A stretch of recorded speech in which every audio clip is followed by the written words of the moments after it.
La diferencia es una consecuencia inevitable de la vida humana y debemos aprender a aceptarla como un regalo, no como un llamado a la guerra. Virginia Satir. ¿Qué tal amigos y amigas de Platicando de Salud Mental? ¿Cómo están? Espero que se encuentren muy bien. En el episodio de hoy hablaremos sobre la terapia familiar. ¿Qué es? ¿Qué problemáticas aborda? ¿Y cómo es su método de trabajo? Para esta ocasión nos acompaña el psicólogo y maestro José Luis Betancourt, quien fue mi profesor en la Facultad de Psicología. Sin duda parte importante de mi formación académica. Nos acompaña para profundizar un poco más sobre el tema y contarnos desde su experiencia cómo es este tipo de terapia. No se olviden de seguirnos en nuestras páginas, suscribirse al canal de YouTube y seguirnos en Spotify. Así que, sin más que decir, platiquemos de salud mental.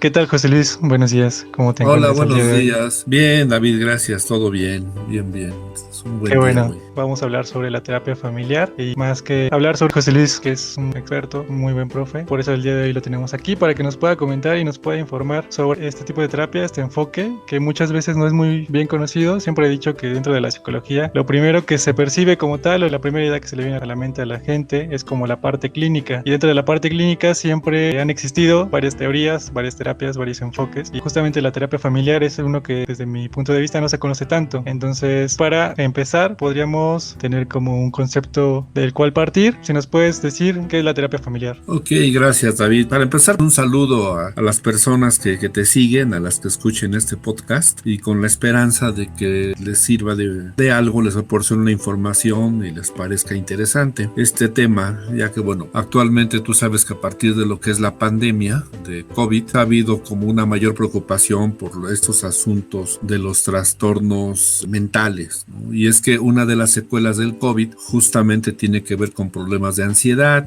justamente también tiene que ver con situaciones que afectan a la familia. Pues estamos viendo, por ejemplo, una mortalidad. Nuestro país es el tercer país en mortalidad, ¿no? O sea, sabemos que hay oficialmente más de 200,000 muertos. ¿Y qué tiene que ver esto con la terapia familiar? Que justamente está muriendo gente en una etapa de vida que esto no debería suceder. Muchas familias están siendo afectadas, pues están perdiendo alguno o varios miembros de ella. Y esto lógicamente causa una desestabilización que redunda en afectaciones, y no solamente lo que deriva del duelo, no solamente lo que deriva del luto, sino una familia pues es un sistema, es una organización, es una especie de organismo en el cual todos los miembros son importantes y en el cual todos participan, ¿no? Todos aportan algo. Y entonces, ¿qué sucede cuando alguien desaparece, ¿no? O sea, hay una desestabilización y vamos a ir viendo justamente que esta desestabilización da lugar a un sinfín de problemas. O sea, puede dar lugar a alcoholismo, puede dar lugar al consumo de drogas, puede dar lugar a problemas de depresión, puede dar lugar a inclusive trastornos psicopatológicos como estrés postraumático y en general, ¿no? Los problemas que se derivan de una desestabilización pueden venir de por allí. Y estamos ahorita, desde mi punto de vista, en un momento clave en el papel de la psicología en la sociedad, ¿no? O sea, nunca como antes hemos tenido un impacto tan brutal, un impacto traumático, ¿no? O sea, por lo menos en 100 años, ¿no? O sea, sabemos que, bueno, aproximadamente cada 100 años hay epidemias mundiales. Nos tocó en suerte esta y creo que la psicología tiene que dar una respuesta puntual a estos problemas. Y justamente la terapia familiar pues es una forma de abordarlos, ¿no? Es una técnica, una corriente también, más que nada, en el cual el psicólogo puede aportar mucho en la solución de estos problemas, ¿sale? Ok, bueno, hago esta introducción así en general. Tú me preguntabas el origen de la terapia familiar. A grandes rasgos, pues es una terapia que va enfocada a resolver un sinfín de problemas, ¿no? O sea, el alcance es muy amplio ya te señalaba algunos, puede ser también la bulimia, la anorexia, inclusive fobias, problemas en los adolescentes, problemas en los niños, la terapia de pareja se pueden abordar desde acá. ¿Cuál es la idea de la terapia familiar? Te hago una muy breve historia. La terapia familiar surge aproximadamente en 1956 con un grupo de personas, Gregory Bateson, que era el profesor, y 3 alumnos, Jay Haley, Donald de Ávila Jackson y John Wakeland, que eran estudiantes. A Bateson se le ocurre estudiar la esquizofrenia, el origen de la esquizofrenia, que ya ha sido muy estudiado. La esquizofrenia, para quienes no sean especialistas, pues es el nombre técnico de lo que sería la locura. Cuando vemos una persona loca, que la designamos con esa palabra, loca, así muy en plan coloquial, una persona que tiene alucinaciones, que escucha voces, que tiene ideas raras, por ejemplo, me robaron el alma, me robaron el cuerpo, tiene delirios de grandeza, soy Jesucristo, y que muchas veces los vemos deambular en la calle, luego andan solos, no tienen familia. Entonces se les ocurrió investigar el origen de esto, pero ellos tuvieron la idea revolucionaria para su época de estudiar al esquizofrénico en el contexto familiar, no individual, sino familiar. Y entonces detectaron que la comunicación en la familia, la manera como la familia se relaciona entre ellos, daba lugar a la esquizofrenia. Hay un tipo de especial de interacción, de relación entre ellos, que ocasiona que uno de sus miembros desarrolle estos problemas, estos síntomas, que tienen como una función de estabilizar a la familia. Una familia bajo una presión fuerte puede detonar problemas entre los miembros y hay un proceso ahí de caos. El esquizofrénico, en el caso de ellos, lo que vieron es que contribuye a estabilizar este caos. Por así decirlo, él concentra todo el trastorno en su persona y todos los miembros se organizan alrededor de él. De alguna manera pudiera ser como que él tiene que estar mal para que todos estén bien. Ese tipo de comunicación le llamaron comunicación de doble vínculo, ¿sale? En ese doble vínculo, bueno, pues al esquizofrénico se le mandan 2 mensajes contradictorios, uno que dice hazlo, otro que dice no lo hagas, de tal manera que el esquizofrénico pues únicamente tiene como la locura para salir, para darle una respuesta a este tipo de comunicación. Ahora, ellos fueron descubriendo que esta explicación no solamente sirve para explicar esquizofrenia, sino fueron dándose cuenta que muchos problemas que tiene el individuo surgen de esto. Ahora, yo no quiero que también la gente se sienta mal, o sea, en el sentido de que, si yo tengo un pariente alcohólico, yo soy parte del problema. Se puede ver de esa manera. O si mi hija tiene bulimia, significa que yo soy el culpable. No, aquí no vamos a buscar culpables, ¿no? Porque muchas veces esto se produce de una manera que pasa inadvertida para la gente. O sea, la gente no se da cuenta y entonces el terapeuta familiar trabaja con ellos y los ayuda a que la persona que tiene el problema salga adelante. Porque en un sentido podríamos decir, sí, eres el problema, pero también lo más importante, eres la solución. Si tienes un niño que es rebelde, que ocasiona problemas en la escuela, que ocasiona problemas en la casa, y tú eres su papá, eres su mamá, eres la parte más importante de la solución. Y entonces el terapeuta familiar lo que va a hacer es trabajar contigo, con toda la familia, para que el niño abandone esa conducta y desarrolle algo más productivo. Estaba tocando un punto muy importante. Aquí siempre invitamos a las personas que acudan a terapia, que acudan con un profesional de la salud mental. Sí me gustaría preguntar qué es lo que tenemos que tomar en cuenta, cómo saber cuando necesitamos tomar terapia familiar. Bueno, sobre todo en cualquier problema psicológico que revista algún nivel de gravedad, que revista algún nivel relevante de sufrimiento para alguno de sus miembros. Claro, aquí hay que también que aclarar una cosa, ¿no? Esto es como cuando voy con un médico general. El médico general me dice, tú tienes esto, yo no te lo puedo atender, vas con el especialista. Es un poco parecido. Entonces vas con el psicólogo y el psicólogo se puede dar cuenta si el tipo de problema que tienes involucra a la familia y entonces te va a decir lo que se recomienda es una terapia familiar. Normalmente sucede cuando hay problemas de pareja, cuando hay problemas con un hijo, sobre todo niños o adolescentes, cuando hay depresiones graves que pueden estar involucrando ideación suicida, inclusive problemas de delincuencia. Bueno, ya les hablaba yo de problemas de adicciones en alcohol, en drogas, y puede involucrar todavía más aspectos, pero aquí el terapeuta es quien lo indica, de acuerdo a lo que le padezca la persona. Sí, se me hace importante recalcar esto, que siempre hay que acudir al psicólogo, ya obviamente en base a su conocimiento y al estudio que se pueda aplicar a la persona, ya de ahí se va a derivar el proceso que amerita. Me gustaría también preguntar cómo es el proceso terapéutico de la terapia familiar, qué se toma en cuenta, cómo se trabaja. Obviamente, si su nombre lo dice terapia familiar, se trabaja con toda la familia. ¿Cómo es este proceso? Como les decía yo a los alumnos, aquí nosotros somos como sastres, ¿no? O sea, como un sastre muy especializado, que tú sabes que un sastre especializado te hace un traje a la medida. O sea, él no utiliza cosas estándar, ¿no? Sino te mide y cada cuerpo es diferente. Entonces, así nosotros en terapia, cada familia es diferente. Pero puede ser que en una familia yo primero entrevisto a una pareja y después de allí yo decida entrevistar a toda la familia. Y a lo mejor la entrevisto una vez, 2 veces. Pero ¿de qué depende esto? Va a depender del tipo de problema que tenga. El terapeuta es quien nos va guiando. Bueno, si acá necesitamos la opinión de todos, entonces nos traemos a toda la familia y trabajamos con toda la familia. En otros casos puede ser que yo trabaje con pocos miembros. Inclusive hay terapia de pareja, hay autores que señalan que se puede hacer terapia de pareja igualmente efectiva trabajando con un solo miembro de la pareja, ¿sale? Ahora, ¿qué vamos a hacer nosotros? Primero que tenemos que indagar es qué pasa ahí, cómo se comunica. Nos interesa lo que sucede en el presente, lo que está pasando en este momento. Hay una idea popular que dice que si yo me voy al pasado y analizo el pasado, de dónde viene el problema, entonces lo voy a resolver. Si yo sé por qué soy como soy, ¿no? Si encuentro, por ejemplo, por qué en algún momento de mi vida que tuve un evento, una situación que me provocó el tomar alcohol, entonces si yo lo descubro, pues ya me voy a curar. No es así. Aquí nosotros postulamos una teoría del cambio y el cambio se realiza en el presente con los problemas que tenemos en el presente. No nos vamos a ir al pasado. Aquí aclaro para las personas que no han ido a terapia, ¿no?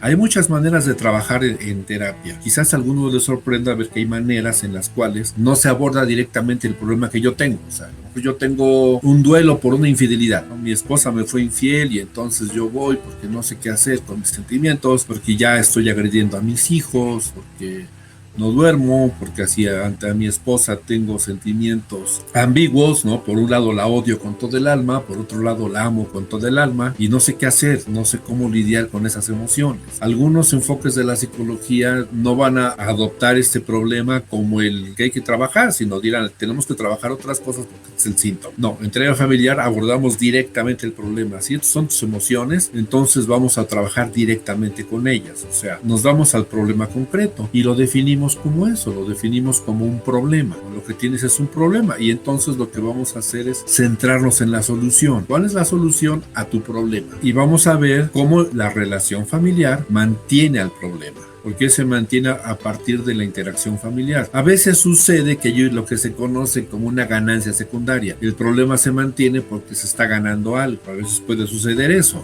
aunque la ganancia en un sentido objetivo no sea vista como tal, pero se parte de esa idea que se puede estar ganando algo. A lo mejor la seguridad, la gente, la familia no quiere solucionar el problema porque está más cómoda así y se manejan conductas, sentimientos muy ambiguos, muy contradictorios, pero así somos los seres humanos, ¿no? Por una parte queremos salir, pero por otra parte nos da miedo salir. Entonces trabajamos con eso y trabajamos dejándoles tareas. La tarea es la terapia. No es tanto hablar y hablar y hablar.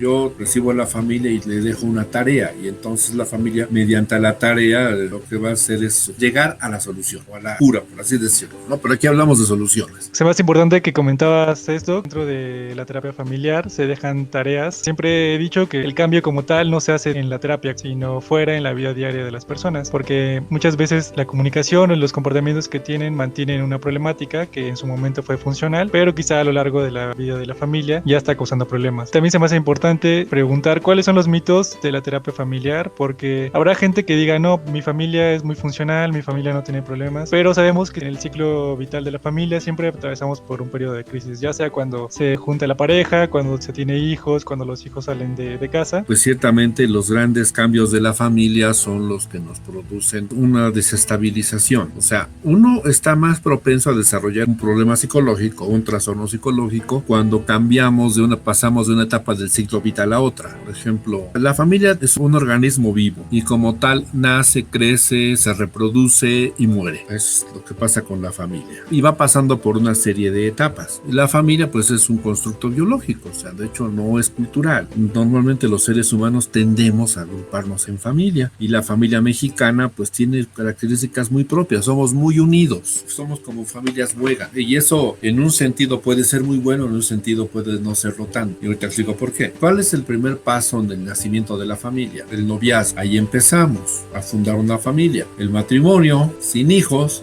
Literalmente, si no le sacaste la fruta a la piñata, ¿verdad? Entonces llegas sin hijos al matrimonio, luego vienen los hijos, la siguiente etapa es cuando los hijos entran a la escuela, después cuando los hijos entran a adolescencia, la siguiente etapa es los hijos jóvenes adultos. Hay autores que postulan una etapa de nido vacío, pero en rigor en México es muy poco ese asunto del nido vacío. Nido vacío es cuando los hijos se van.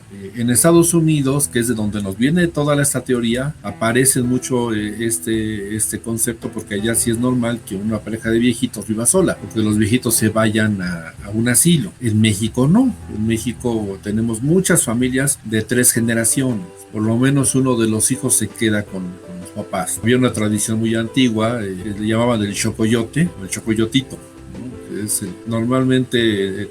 O sea, variaba. En algunas regiones de México no importaba el sexo del hijo, hombre o mujer. Si eres el más chiquito, no te vas a casar nunca. O te vas a casar hasta que mueran tus padres. Tú los vas a cuidar. O la última hija nunca se casaba porque tiene que cuidar a los padres. Entonces, pues esa tradición nos bota el nido vacío. En la actualidad, bueno, yo siento que esto todavía continúa porque en muchas familias, cuando alguien se casa, pues se va a vivir con los papás, ¿no? O hay una ilusión de independencia, de que me caso, me voy de la casa y mientras estoy viviendo con mi pareja solos, somos independientes, pero nace el hijo y entonces mis papás me lo cuidan. Si no, es que termino yéndome yo a vivir con mis papás. Y hay muchas razones, o sea, esto no vamos a pensar nada más que sea una parte psicológica o que sea, sino hay una parte inclusive económica y una parte de que le llamamos quid pro quo, o sea, un intercambio. Yo te doy esto y tú me das esto. Yo, hija, te pido a ti, a ustedes papás, que me cuiden a mis hijos, a sus nietos. A cambio, yo coopero con los gastos de la casa, a cambio yo los llevo, yo los cuido y entonces se enferman, los llevo a sus consultas, ¿no? Les doy sus medicinas, los atiendo y todos salimos ganando.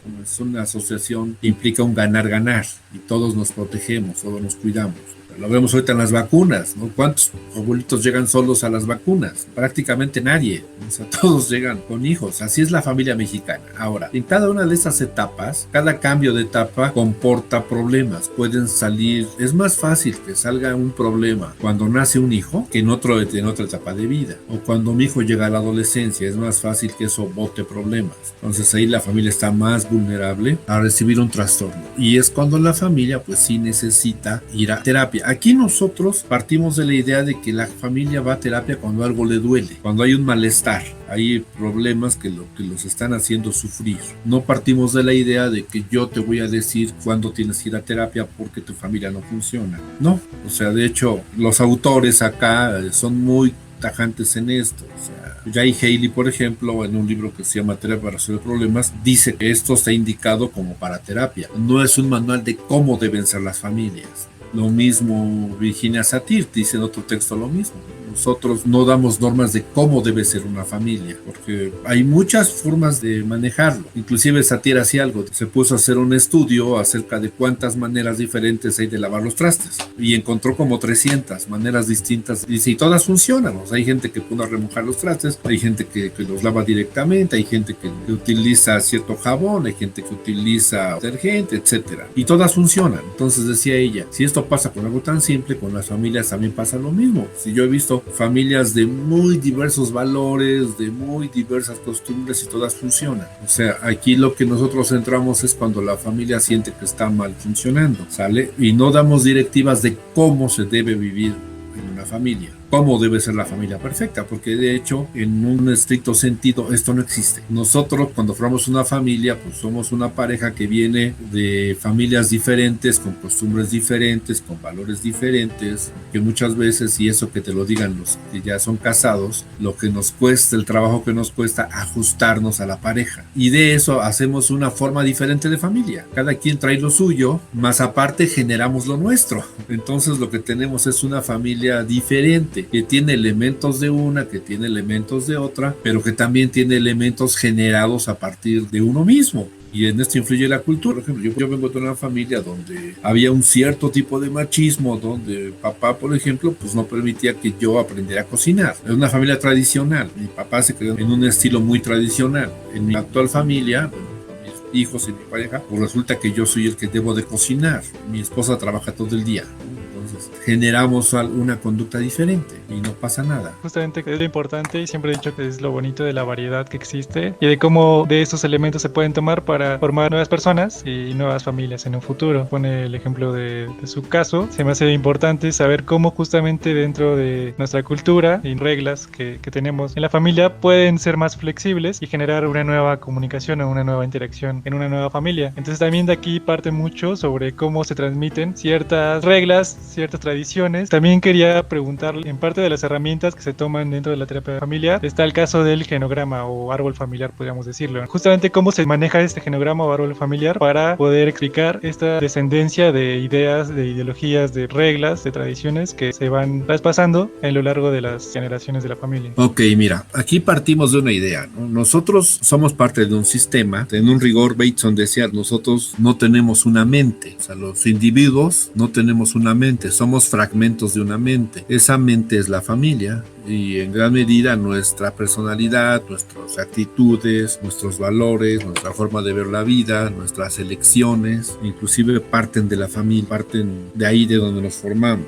Formamos pareja, buscamos pareja y que en muchos de los casos pues nos influye la primera relación de pareja que nosotros conocimos, que es la de nuestros padres. Muchas personas buscan parejas que se parezcan a sus papás o a sus mamás y lo hacen de modo inconsciente, ¿no? Pero inconsciente, ¿por qué? Porque lo aprendieron en su familia, ¿no? Entonces, partiendo de esta idea, una forma de conocernos mejor es ver de dónde venimos, ¿no? ¿Qué pasa con nuestra familia, ¿no? O sea, ¿qué historia tiene la familia? Y desde los abuelos, porque todo eso nos ha formado. El genograma, bueno, pues es una técnica especializada que maneja el terapeuta, en lo cual se da respuesta a estas preguntas. Y fundamentalmente viene siendo una especie de árbol genealógico. Mediante signos, mediante símbolos, uno va representando a los miembros de la familia desde los abuelos. Y lo que tenemos en el papel, fundamentalmente, un árbol genealógico. Pero va más allá, porque tenemos muchas cosas ahí que nos dan información, muchos indicadores. Por ejemplo, no es lo mismo, yo veo tu árbol genealógico y no es lo mismo que tú hayas sido hijo mayor, hijo del medio, que hijo menor. Desde ahí empezamos a interpretar, porque a uno lo educan de diferente manera. Si eres el mayor, tú eres el ejemplo de los hermanos, eres el guía de los hermanos. Si eres el menor, tú eres luego el más consentido. ¿Pero por qué? Porque al mayor, como es el primero que tengo y no sé cómo ser papá, no nacemos sabiendo ser papás, con ese experimentamos y a lo mejor le ponemos muchas limitaciones y lo cuidamos mucho. Pero ya cuando nace el segundo, el tercero, vemos que no pasa nada si somos más manga ancha, por así decirlo, si somos más condescendientes, y al menor luego le damos ese papel. El menor ya se beneficia de las enseñanzas que tuvo la pareja, que tuvo la mamá o el papá, hablamos también de familias de un solo padre, de las enseñanzas que tuvieron con el otro. El del medio luego a veces es el que no pela, porque no tiene un rol definido. Desde ahí empezamos.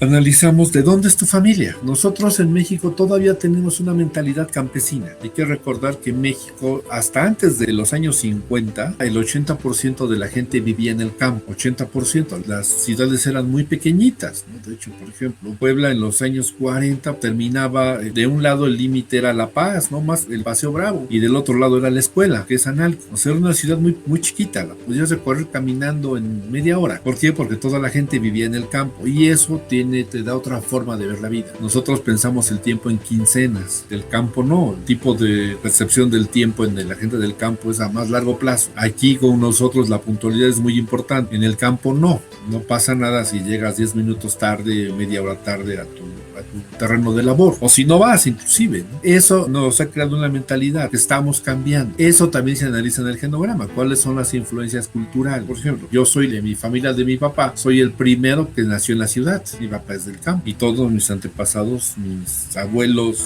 tíos y todo eran gente campesina. Hasta la fecha tengo muchos parientes que son de campo. Eso también se analiza. ¿De dónde vienes? ¿Cuál es tu formación? ¿De papá, de mamá? ¿Qué decisiones han tomado papá o mamá? Y los abuelos. Porque es muy posible que uno esté tomando esas decisiones también. De modo inconsciente las sigas. Recuerdo, por ejemplo, yo en la maestría en la Ibero tuve un compañero de Puerto Rico y cuando hicimos el trabajo del genograma, resultó que él estaba haciendo lo mismo que su padre en su juventud. Su padre estudió en México, hizo varias cosas y el compañero estaba asombrado de que dijo, pues estoy repitiendo la vida de mi padre. Eso, el genograma nos lleva a dar esas respuestas y no es que esté mal, ¿no? O sea, ahí el compañero pues eligió, dijo, bueno, pues igual y mi papá tomó buenas decisiones y entonces está bien lo que yo hago, pero igual y mi papá se equivocó y yo estoy haciendo las cosas que hicieron que se equivocara y entonces en su presente veo mi futuro. Aquí pues ya me di cuenta y entonces voy a tomar otras decisiones, ¿no? Inclusive ahí descubre por qué elegiste a la pareja en caso de los casados. ¿Por qué te casaste con esta persona y no con otro? Pues hay una serie de razones ahí familiares que te explican por qué de todas las parejas que tuviste te casaste con esta. Como para ir cerrando, podemos recapitular lo que vimos, la importancia de la terapia familiar en la que maneja el contexto y cómo esto partiendo de ahí puede explicar muchas de nuestras conductas o comportamientos y también las ideologías, obviamente. La terapia familiar parte de que cuando la familia tiene problemáticas o hay ciertos conflictos, es necesario acudir a terapia. No es tan simple como decir tú necesitas terapia familiar, pero sí se necesita la opinión de un psicólogo que pueda detectar esas problemáticas y obviamente ya se pueda trabajar en base a eso. Es muy acertado el comentario que nos decía que la terapia siempre es como un sastre que va a la medida. Coincido que no hay procedimientos estándar porque todas las personas somos diferentes y tenemos necesidades distintas. No sé, algo más que quieras agregar. Creo que fue muy buena información la que nos comentaste y fue bastante enriquecedora esta plática. ¿Algo más que nos quieras comentar al respecto? No, pues agradeciendo la invitación. Bueno, pues lo primero, o sea, que las personas que tengan algún tipo de problemática busquen la terapia. Muchas veces se sufre de más por no tomar la decisión de tomar un tratamiento terapéutico. Uno puede dejar de hacerlo. Ahora sí que, como dice el de la televisión, pare de sufrir, pare de sufrir. Bueno, pues aquí lo hacemos en serio. No necesitas seguir sufriendo cuando hay muchas formas de ayudarte. Eso sería algo que me parecería importante destacar. Que bueno, quienes elijan este tipo de tratamiento, que les recomiendo que lo asuman. A veces la gente no va porque no, que no tenemos tiempo, no nos ponemos de acuerdo, ¿no?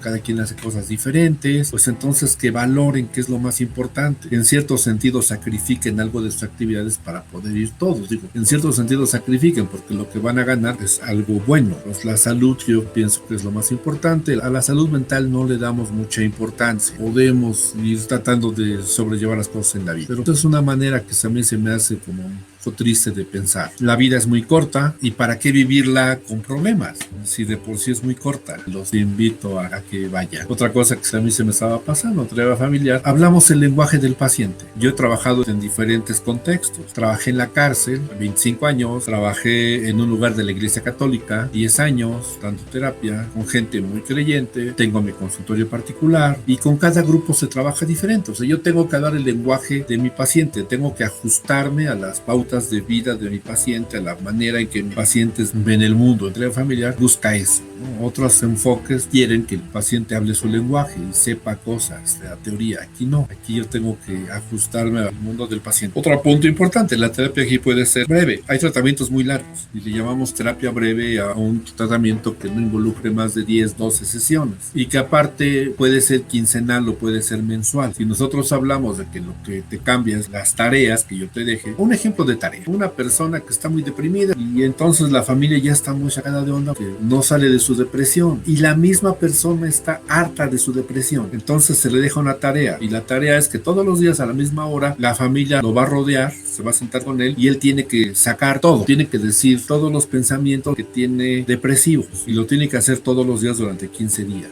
Llega un momento en que la persona se harta porque siempre va a estar repitiendo lo mismo y eso puede ser una palanca para el cambio. La familia no tiene que decir decir otra cosa más que gracias. Aquí también orientamos a la familia porque hay formas de conducta, formas de intentos de ayuda que lejos de ayudar a resolver el problema, lo que hacen es mantenerlo. Con la mejor intención las personas hacen algo y no se dan cuenta que lo que están haciendo está manteniendo el problema. Y te repito, allí es una falta de orientación. La persona no tiene la obligación de saber esto, no tiene la obligación de saber cuándo me estoy equivocando, que no es especialista, pero sí necesita el apoyo para que digan, ¿sabes qué? Esto lo haces con la mejor de las intenciones, pero mejor vas a hacer esto, porque esto que haces, a pesar de tu buena voluntad, no te está ayudando. O sea, vamos a hacer esto. Y acá hablamos de ciclos de comunicación, de interacción, que tenemos que romperlos para que el problema se resuelva. Con las tareas hacemos esto. Y entonces, si yo te dejo una tarea en este 15, entonces nos vamos a ir viendo cada 15 días, pero la familia va a ir viendo el avance, la familia se va a ir dando cuenta de los cambios y de la mejoría. ¿Cuál es el objetivo principal o los objetivos que se tiene en la terapia familiar? Pues muy simple, ¿no? Como lo dice el título de un libro, el objetivo es resolver los problemas, resolver el problema que me traigan, que puede ser bulimia, anorexia, que puede ser ideación suicida, que puede ser depresión, que pueden ser problemas de pareja que ya amenazan con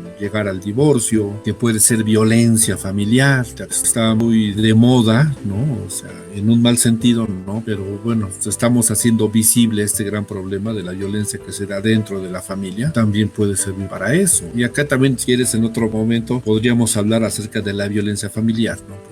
Popularmente se tiene la idea de que hay un agresor y una agredida y no siempre es así. Muchas veces el agresor es el primero que se arrepiente de haberlo hecho y hay toda una serie de situaciones para que esto se dé, ¿no? Pero bueno, eso es algo muy complejo, por lo mismo requiere intervenciones complejas, ¿no? Entonces ese es el objetivo, que ya no haya necesidad de violencia, que el adolescente coma bien, que el bulímico ya no coma y después vomite, ¿no? Que el depresivo se active y en lugar de estar sufriendo con su depresión lleve una vida normal, productiva, que creo que eso último lo resumiría, que las personas vivan la vida de forma normal, de forma productiva, de una manera en que estén a gusto con lo que hacen. Sí, exacto, y coincido que en estos tiempos de pandemia, que nos vimos obligados a estar en confinamiento dentro de casa, nos vimos a cierto punto también obligados a interactuar más tiempo con la familia, más tiempo del que estábamos acostumbrados, y de ahí derivan muchas problemáticas, que a veces estamos acostumbrados a salir, a hacer nuestras actividades, y regresamos ya con poco tiempo para la familia, tal vez no convivimos, o convivimos el tiempo que lo hacemos, tal vez es enriquecedor, pero al existir tanta interacción todo el día empiezan a existir conflictos y ahí nos damos cuenta de las problemáticas que tal vez existían antes, pero que justamente estos tiempos nos han enseñado bastante sobre cómo es la interacción en la familia y qué problemáticas pueden surgir. Pues muchas gracias, profe, por esta plática, fue bastante buena. Lo invitaría, si gusta, para después hablar sobre otros temas que yo sé que sabe bastantes, entonces creo que nos podría aportar bastante. Si está de acuerdo, pues lo podemos invitar próximamente para seguir charlando. Con todo gusto, mi estimado David Ulises, te agradezco mucho esta invitación.